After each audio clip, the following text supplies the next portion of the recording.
৩২ বছর ধরে আলু, পেঁয়াজ, রসুন সহ বিভিন্ন পণ্যের ব্যবসা করেন নিয়ামতুল্লাহ। বাজারের চড়া দামের সঙ্গে গ্যাস, বিদ্যুতের ভোগান্তি, দীর্ঘ জীবনে এমন ত্রিমুখী সংকটে পড়তে হয়নি তাকে। হিমজিম খাইয়া গেছে, চলতে হইতেছে। একদিকে গ্যাসের সংকট, একদিকে বিদ্যুতের সংকট। যাই কাজ কাম করে মানুষ রাতে ঘুমাইবো, বিদ্যুৎ নাই। ক্ষুদ্র ব্যবসায়ী মনসুর আলী কিংবা চাকরিজীবী মাহমুদা বেগমের চিত্রও একই। চড়া মূল্যস্ফীতিতে বেড়েছে জীবনযাত্রার ব্যয়, সমান্তরালে বাড়েনি আয়। আমারও তো কিনা খাইতে আমরা অনেক কষ্ট।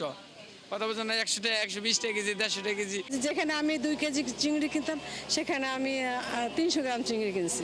কখনো এরকম আমি নেই। আমারও তো একটা মাসের একটা ব্যাপার আছে যে কমপ্লিট করে খেতে হবে। বাংলাদেশ ব্যাংকের প্রতিবেদন বলছে, গেল অর্থ বছরের শেষ প্রান্তিকে সার্বিক মূল্যস্ফীতি ছিল প্রায় 9.9%, যা জানুয়ারি-মার্চ প্রান্তিকের তুলনায় কিছুটা বেড়েছে।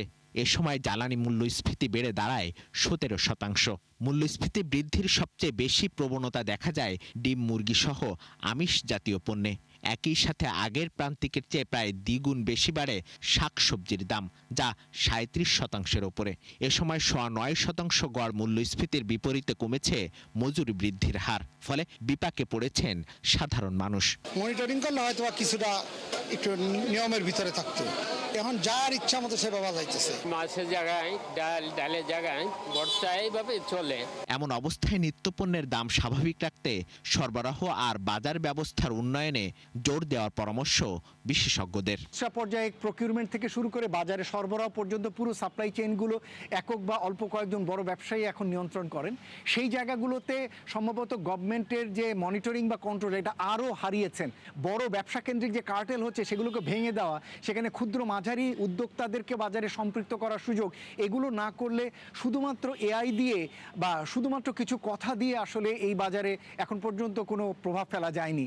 প্রতিবেদন বলছে, জুনে 382টি পণ্যের মধ্যে রেকর্ড 261টির দাম বাড়ার বিপরীতে কমেছে মাত্র 22টির, আর অপরিবর্তিত ছিল 99টির। মিসবাহ হাসান, 71, ঢাকা।